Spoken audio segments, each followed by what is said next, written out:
भारत के पश्चिम में करीब 4000 किलोमीटर दूर अफ्रीकी देश इथियोपिया में भारी नरसंहार हो रहा है।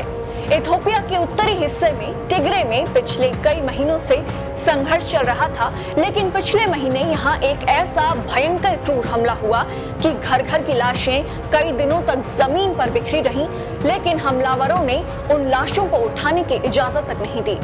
टिग्रे में कितने हजार नागरिक मारे गए, अभी तक ये भी साफ नहीं हो पाया है। इस मामले में यूएन ने एक रिपोर्ट जारी करते हुए कहा कि इथियोपिया के टिग्रे क्षेत्र में बड़े पैमाने पर मानवीय संकट उत्पन्न हो गया है।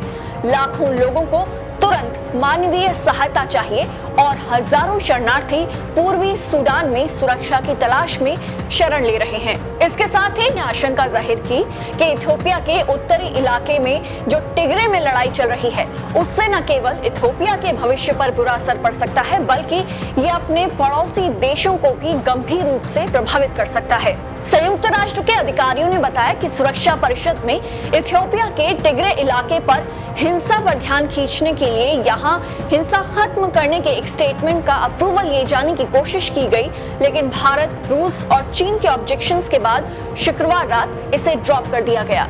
इस स्टेटमेंट को आयरलैंड ने ड्राफ्ट किया था, लेकिन 3 काउंसिल डिप्लोमेट्स ने कहा कि भारत, रूस और चीन के ऑब्जेक्शंस के बाद फिर आयरलैंड ने इस स्टेटमेंट को अप्रूवल के लिए आगे नहीं बढ़ाया। अगर संयुक्त राष्ट्र की सबसे ताकतवर इकाई सुरक्षा परिषद से टिग्रे संकट पर यह प्रेस स्टेटमेंट जारी होता, तो ये 4 महीने से जारी टिग्रे संकट पर संयुक्त राष्ट्र की सुरक्षा परिषद का पहला स्टेटमेंट होता।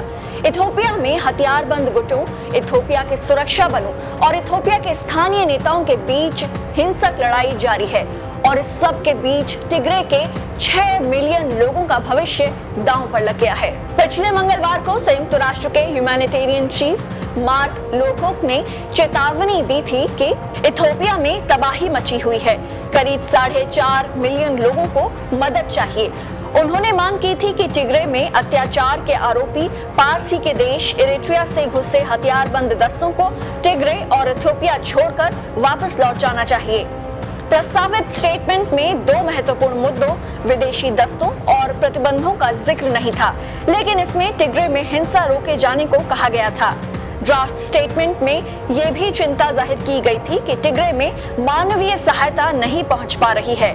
साथ ही इसमें इथियोपिया की सरकार से मांग की गई थी कि वो 26 फरवरी को दिए अपने वक्तव्य को लागू करे, जिसमें टिग्रे में बिना रोक टोक पहुंच की बात कही गई थी।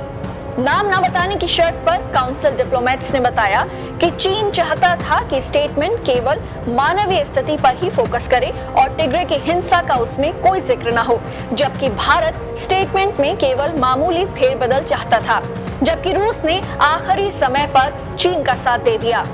इथियोपिया के टिग्रे में मौजूद पवित्र शहर एक्जम में इरिट्रिया के सैनिकों के हाथों हुए नरसंहार को सैकड़ों लोगों ने बयान किया है।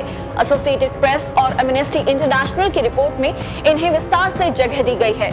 माना जाता है कि टिग्रे में इथियोपिया की सरकार और स्थानीय अधिकारी दोनों ही एक दूसरे को तब से मान्यता नहीं देते जब से कोरोना महामारी के बीच यहाँ चुनाव में ही खलल पड़ गया था।